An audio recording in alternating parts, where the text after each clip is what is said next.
नमस्कार, SSN solution channel पर आप सभी का स्वागत है। लास्ट लेक्चर तक हमने दिसंबर 2017 तक आए हुए कंप्लीट क्वेश्चंस कर लिए थे। आज के लेक्चर में हम जून 2018 में आए हुए कंप्लीट क्वेश्चंस करने जा रहे हैं। स्टार्ट हम पार्ट बी के क्वेश्चन नंबर 43 से कर रहे हैं। क्वेश्चन 43 है the Koshi problem 2ux + 3uy = 5। ये कोशी प्रॉब्लम है और हमें जो कंडीशंस दी हुई है वो दी हुई है u का मान 1 है on the line 3x - 2y = 0 has one solution, two solution, infinite solution और नो सॉल्यूशंस के ऑप्शंस है हमारे पास। तो हमें इसे सॉल्व करना होगा इक्वेशंस को। तो इसके जो सॉल्व करते हैं हम कोशी प्रॉब्लम को, तो क्या करेंगे हम dx अपॉन में ux का कोफिशिएंट 2, dy अपॉन में uy का कोफिशिएंट 3 एंड du अपॉन में जो इक्वल में वैल्यू है वो। ओके, ये हमारे पास में वैल्यू आ गई। अब फर्स्ट 2 को हम लेकर के चलें तो ये बनेगा हमारे पास में 3dx = 2y। हम इसका इंटीग्रेशन करें तो ये बनेगा हमारे पास में 3x = 2y प्लस एक कांस्टेंट c1 या 3x - 2y = एक कांस्टेंट c1। ओके, अब लास्ट हम 2 को लेकर के चले या आप फर्स्ट एंड थर्ड को लेकर के चलो, जो भी आप लेकर के चलो, क्योंकि सभी इक्वेशन सॉल्वेबल है। तो ये बनेगा हमारे पास में 5dy = 3du, 5y = 3u plus एक कांस्टेंट c2। तो यहां से हमारे पास में जो वैल्यू बनी, एक अनदर कांस्टेंट बना हमारा 5y - 3u = c2। अब जब हम इसका जनरल सॉल्यूशंस की बात करें तभी हम बताएंगे कि कैसे सॉल्यूशन होंगे। तो जनरल सॉल्यूशन के लिए हम क्या करते हैं, हम c2 को या तो आप c2 को phi of c1 लिख दो या c1 को आप phi of c2 लिख दो या कोई फंक्शन लो c1 c2 = 0। इन तीन में से जो भी आपको अच्छा लगे उससे हम जनरल सॉल्यूशंस निकाल लेते हैं।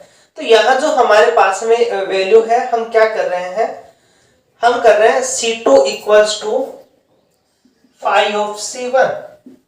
c2 हमारे पास में ये value 5y - 3u = phi of c1 की वैल्यू है हमारे पास में 3x -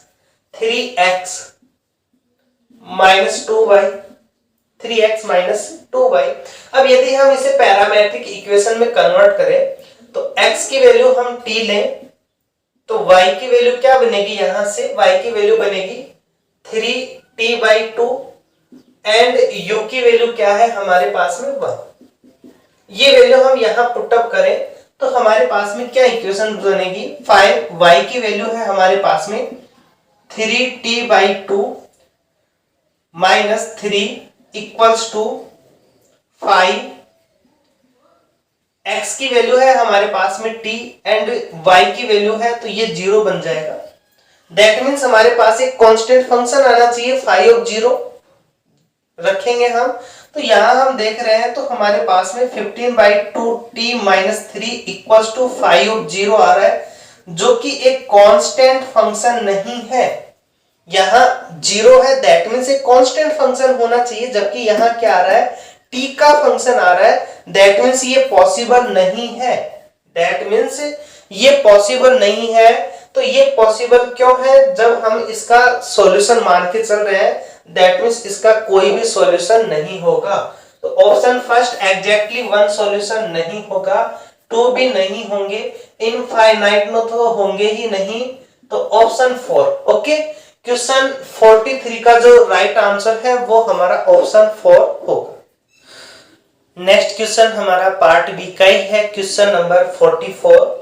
क्वेश्चन है let u be the unique solution. Okay, u हमारा यूनिक सॉल्यूशन है of del two u del t2 minus del two u del x2 equals to 0, x belongs to r, t greater than 0, u x 0 equals to f of x and ut x 0 equals to 0, x belongs to r where f r to r defined है and satisfy the relation f of x equals to x into 1 minus x कब, जब x आपका close interval 0-1 में belongs करता है। Okay, f of x का मान ये होगा जब x हमारा इस क्लोज इंटरवल में बिलोंग्स करता है और f of x प्लस 1 का मान f of x होगा for all x belongs to r। यदि x का मान 0-1 में है तब तो ये होगा, अदरवाइज ये रिलेशंस होगा। तो आपको u 1/2 5/4 की वैल्यू फाइंड करनी है। तो ये वैल्यू फाइंड करने के लिए पहले हम देखें तो ये प्रॉब्लम्स हमारी डी लैम्बर्ट मेथड की है और डी लैम्बर्ट मेथड होता है हमारा del two u del t2 equals to c square del two u del x2, x हमारा r में बिलोंग्स करता है और इसे ये भी लिख सकते हैं हम t हमारा ग्रेटर देन 0 होता है और u x 0 का मान हम f of x लेते हैं और u t x 0 का मान हम g of x लेते हैं। तो डायरेक्ट डी लैम्बर्ट मेथड से डी लैम्बर्ट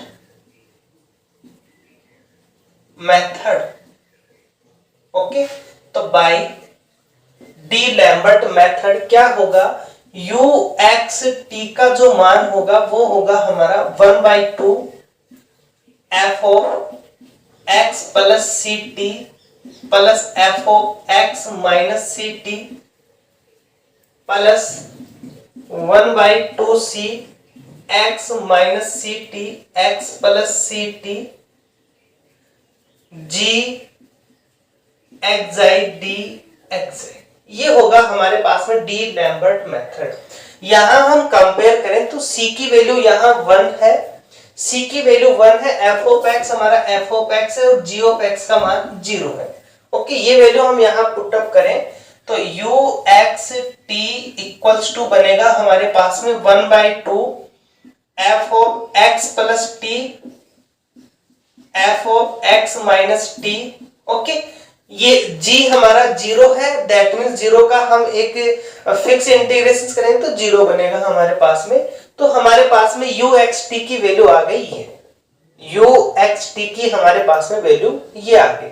अब हमें वैल्यू निकालनी है u 1/2 और 5/4 की। तो u 1/2 5/4 की वैल्यू बनेगी 1/2 f, यहां हम वैल्यू रखें x का मान 1/2 और t का मान 5/4 प्लस 1/2 f, x का मान 1/2 और इसका मान माइनस का 5/4। ओके, तो हमें ये देखना होगा कि इसके अंदर जो वैल्यू है वो इस इंटरवल में है या इसके बाहर, तो इसे थोड़ा सा सॉल्व करना होगा हमें। तो ये बना हमारे पास में 1/2 f, इसे हम सॉल्व करें तो इसका जो एलसीएम है 4 आएगा, तो 2 और 5 बनेंगे हमारे पास में 7/4। क्या बनेंगे हमारे पास में 7/4 और ये बन जाएगा हमारे पास में प्लस का 1/2 f, ये बनेगा हमारे पास में 2 तो माइनस का 3/4 माइनस का 3/4। तो ये हमारे पास में वैल्यू आ गई। अब ये 7/4 भी हमारा इस इंटरवल में नहीं है, माइनस 3/4 भी हमारा इस इंटरवल में नहीं है। तो हम क्या करेंगे, हम इसे इस फॉर्म में लेकर के आएंगे, हम इसे इस फॉर्म में लेकर के आएंगे और फिर इसकी वैल्यू हम चेक आउट करेंगे। ओके, तो पहले हमें, अब यहां हमारे पास में एक फंक्शन ही बनेगा, तो पहले हमें इस इंटरवल में लाना होगा। ये जो वैल्यू है इस वैल्यू को हमें इस इंटरवल में लाना होगा ताकि हम इसकी एक फिक्स वैल्यू निकाल सकें। बट इस कंडीशन में ये दोनों ही हमारे इस इंटरवल से बाहर है, तो पहले हमें इस फॉर्मूले का यूज करना होगा, 1 प्लस एक्स करना होगा, और वो x हमारा इस इंटरवल में होना चाहिए। तो हमने क्या किया, इसे थोड़ा सा हमने एडजस्ट किया, 1/2f हम 1 ले और प्लस 3/4 लिख सकते हैं ना। इसे हम 1 प्लस 3/4 लिख सकते हैं, और 3/4 हमारा इस इंटरवल में है, हमें इस फॉर्म में लाना है, और ये x हमें इसमें लेकर के आना है ताकि हम ये वैल्यू पुट अप कर सके। तो 1/2f, ऐसे हमें 1 तो लाना होगा, 1 तो हमें लाना होगा। तो ये हमारे पास में देखो क्या कह रहा है, ये f ऑफ x इसमें भी तो चेंज हो सकता है ना, for all x belongs to r।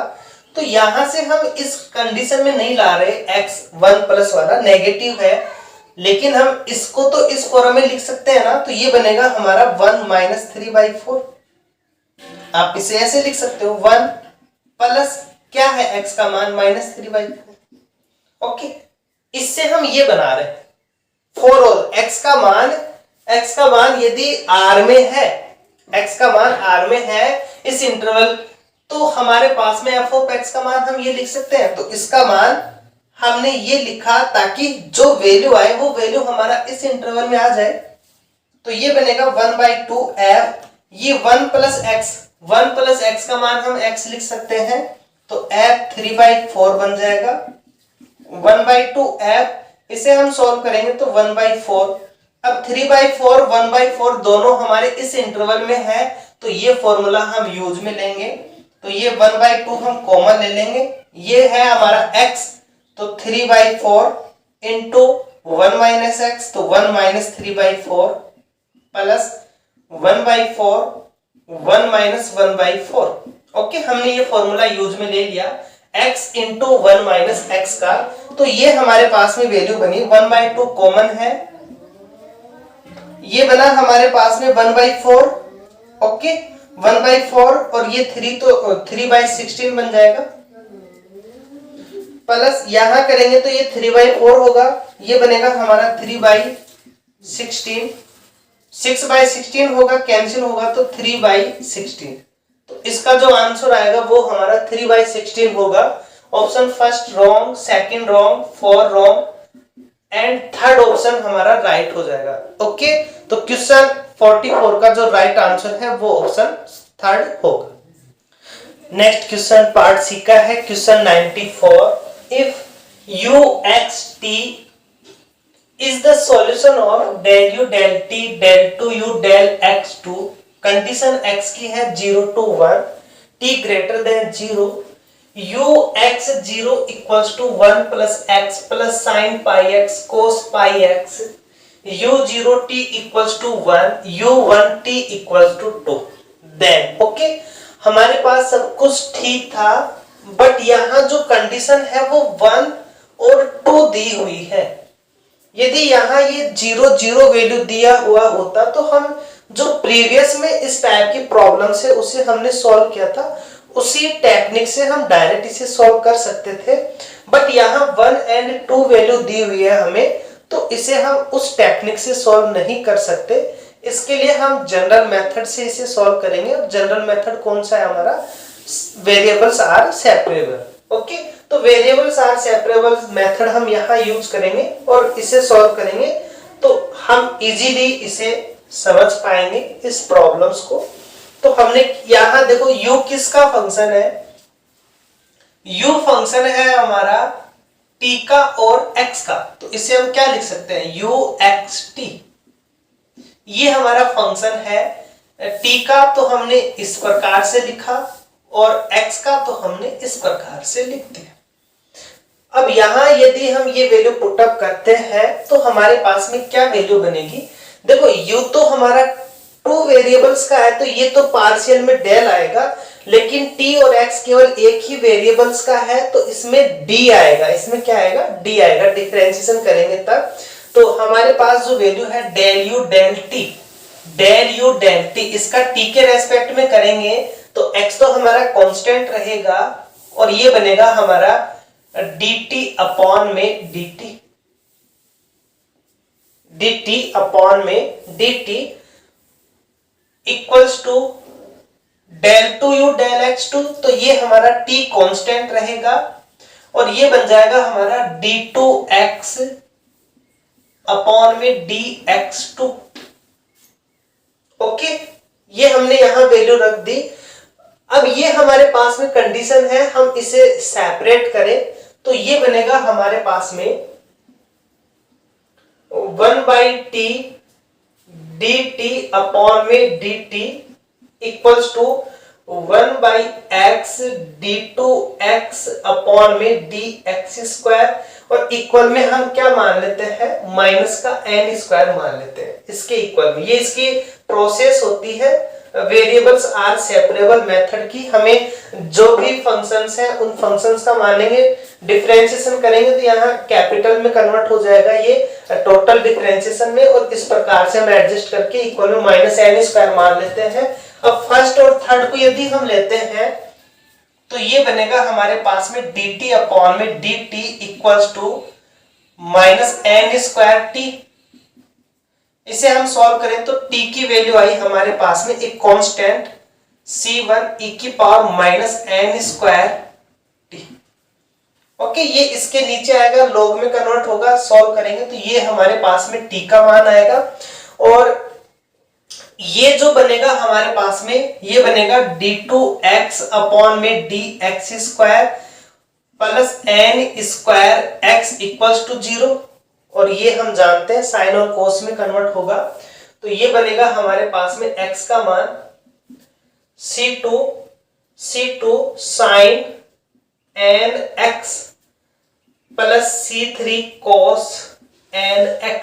हमारे पास में x का मान आ गया, t का मान आ गया, ये मान हम यहां रखेंगे तो uxt का मान बना हमारा, दोनों को मल्टीपल करना है तो c1 e की power minus n square t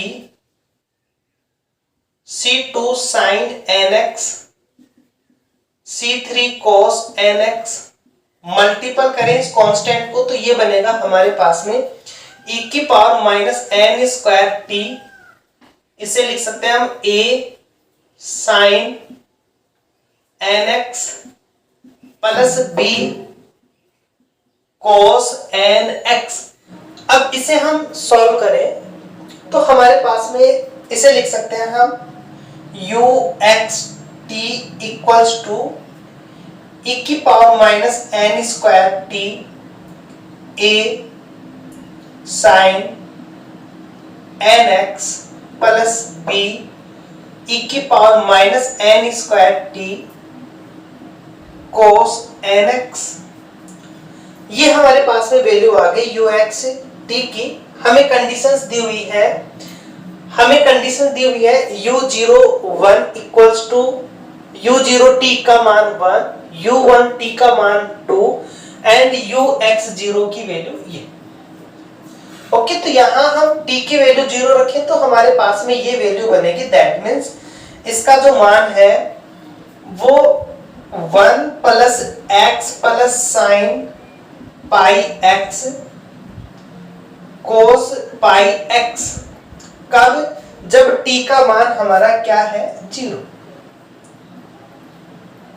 ये हमारे पास में वैल्यूज है, दैट मीन्स हमारे पास में ये और ये इनका मान t इक्वल्स टू 0 के ऊपर क्या आना चाहिए, ये वैल्यू बननी चाहिए। हम जानते हैं कि cos nx से sin pi x cos pi x नहीं बना सकते, sin x और cos x तभी होगा जब हम जानते हैं कि sin 2 थीटा का मान क्या होता है 2 sin थीटा cos थीटा। हमें चाहिए sin pi x cos pi x, तो क्या लिख सकते हैं हम sin 2 pi x equals to क्या बनेगा 2 cos pi x sin pi x। That means हमारे पास में ये वैल्यू तो ये देगा नहीं, ये वैल्यू कौन देगा हमें, ये देगा।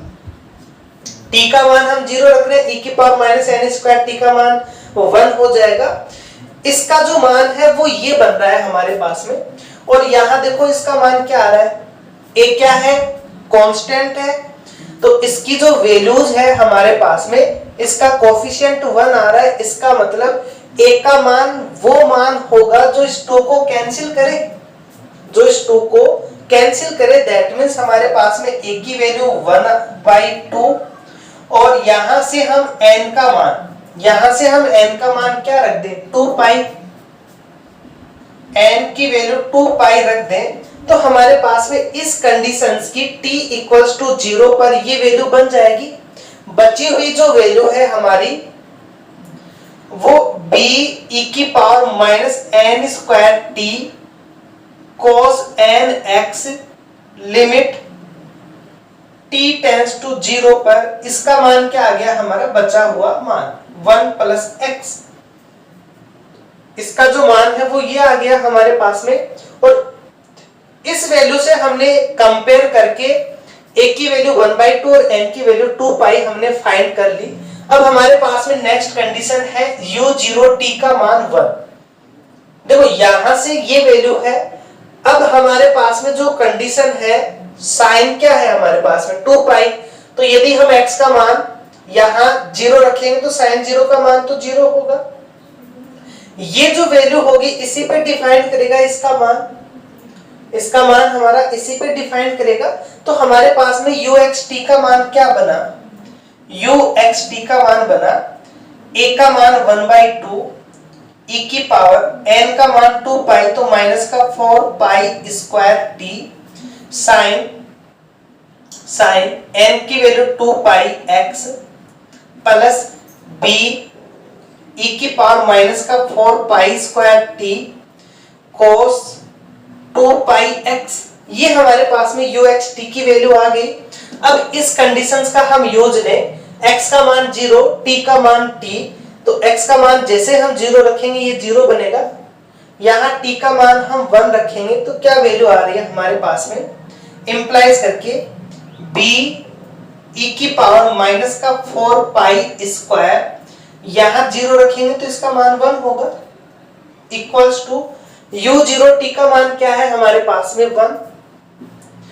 एंड लास्ट कंडीशन है u1t की वैल्यू क्या है हमारे पास में 2, इंप्लाइज करके जैसे हम x का मान 1 रखेंगे तो साइन 2 पाई का मान 0 बनेगा, यहां से जो वैल्यू बनेगी हमारी b e की power minus 4 pi square, 4 pi square ये हमारा t, x का मान हम 1 रखेंगे तो cos 2 पाई बनेगा, cos 2 पाई का मान फिर से 1, इक्वल में क्या आना चाहिए हमारे पास में 2। ओके, तो ये 3 कंडीशन हमारी सेटिस्फाई होनी चाहिए, ये 3 कंडीशन हमारी सेटिस्फाई होनी चाहिए।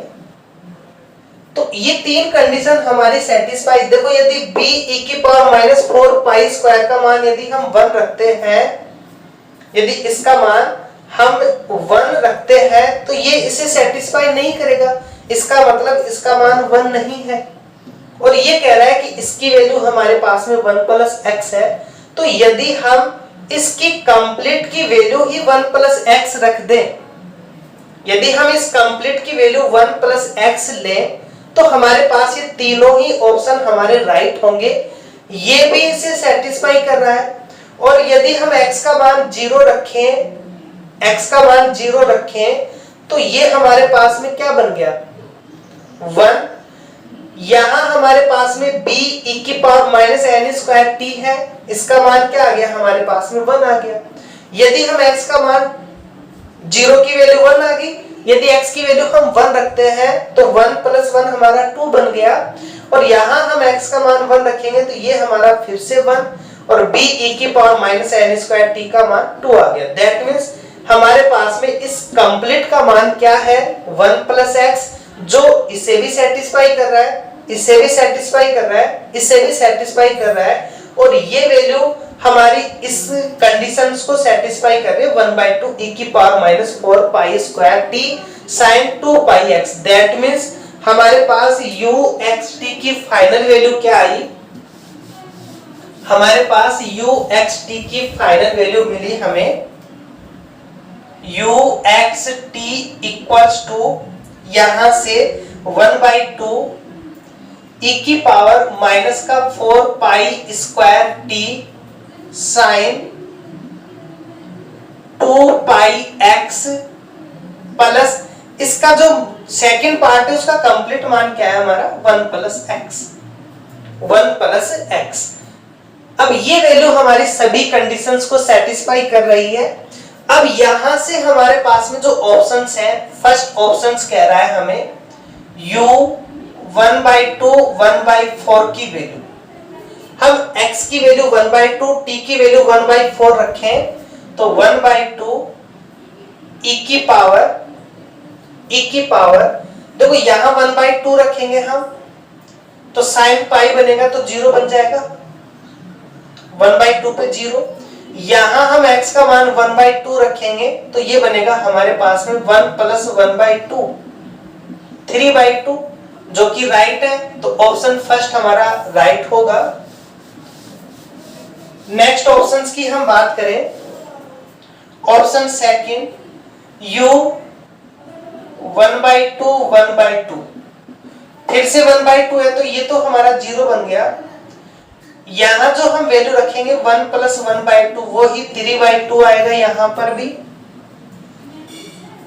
नेक्स्ट है ऑप्शन थर्ड ऑप्शंस कह रहा है हमारे पास में u 1/4 3/4।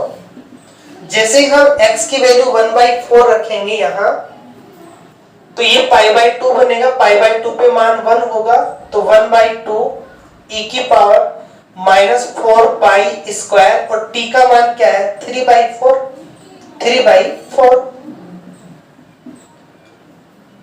प्लस 1 प्लस x का मान क्या है 1/4, तो ये बनेगा 4 से 4 कैंसिल हो जाएगा, 1/2 e की पावर -3 पाई स्क्वायर प्लस 5/4 और ये 5/4 1/2 e की पावर -3 पाई स्क्वायर, ये ऑप्शन भी हमारा राइट होगा। एंड लास्ट हम ऑप्शन 4 की बात करें तो u 1/4 1, इसका जो मान बनेगा हमारा, यहां हम x का मान 1/4 रखेंगे तो 1 बन जाएगा, तो 1/2 वही वैल्यू आ रही है हमारी 1/2 e की पावर -4 पाई स्क्वायर, ओके 1/4 से कैंसिल हो जाएगा, तो ये भी हमारा राइट होगा। दोनों को ऐड करेंगे तो 5/4। तो क्वेश्चन 94 के सभी ऑप्शन हमारे राइट आंसर होंगे। एंड आज की क्लास का लास्ट क्वेश्चन है हमारा क्वेश्चन 95। क्वेश्चन 95 है late a be a fixed real constant, consider the first order partial differential equation del u del t plus a del u del x equals to 0, x हमारा r में है, t greater than 0 है, with the initial data u x 0 equals to u 0 x belongs to r where u 0 is a continuously differentiable function। तो consider the following two statements हमें दिए हुए हैं। एक है हमारा S1, there exist a bounded function u0 for which the solution u is unbounded, okay u is unbounded और u0 हमारा बाउंडेड है। सेकंड स्टेटमेंट है इफ u0 वेनिस मींस 0 पे जाए आउटसाइड ए कॉम्पैक्ट सेट, किसी कॉम्पैक्ट सेट के outside, okay उसके बाहर कैसा है वेनिस है, then for each fixed t greater than 0 के लिए there exist a compact set के t कंटेंट कर रहा है हमारा R में such that u x t vanishes for x not belongs to kt, which of the following are true. तो जो स्टेटमेंट सेकंड है वो स्टेटमेंट सेकंड क्या कह रहा है, स्टेटमेंट सेकंड कह रहा है कि u0 वेनिस है कॉम्पैक्ट सेट के आउट, ओके जो भी कॉम्पैक्ट सेट है उसके बाहर u0 हमारा वेनिस है मींस 0 के ऊपर जा रहा है और कॉम्पैक्ट सेट के t से रिप्रेजेंट किया गया है, ओके t ग्रेटर देन 0 के लिए। अब ये हमारा कॉम्पैक्ट सेट है और ये कह रहा है कि uxt वेनिस होगा, uxt भी हमारा 0 होगा कब, जब x kt में बिलोंग्स नहीं करे। इसका मतलब ये भी क्या कह रहा है कि कॉम्पैक्ट सेट के बाहर की बात कर रहा है। कॉम्पैक्ट सेट में तो होगा नहीं, मतलब उसके बाहर होगा, उसके लिए uxt भी हमारा 0 होगा। तो ये स्टेटमेंट सेकंड क्या है कि u0 और uxt दोनों कॉम्पैक्ट सेट के बाहर वेनिश होंगे। फर्स्ट है कि u0 आपका बाउंडेड है लेकिन u आपका अनबाउंडेड है। अब चलते हैं हम ऑप्शन जो हमें इक्वेशंस दी हुई है उसके ऊपर और देखते हैं कौन से ऑप्शन हमारे राइट होंगे, कौन से रॉन्ग होंगे। तो हमें इक्वेशंस दी हुई है डेल u डेल t, तो ये बनेगा हमारा dt अपॉन में 1, a del u del x तो dx अपॉन में a और इक्वल में 0 है, मींस du हमारा 0। अब आप किसी भी इक्वेशंस को इस थर्ड इक्वेशन के साथ लोगे तो आपके पास में क्या बनेगा, u इक्वल में कांस्टेंट c1 और फर्स्ट और सेकंड को यदि आप लेते हो तो ये बनेगा आपके पास में a dt इक्वल में dx, तो at इक्वल में x प्लस एक कांस्टेंट c2, तो ये बनेगा at, या इसे आप c2 को इधर ऐड कर दो तो c2 बनेगा आपका x माइनस at।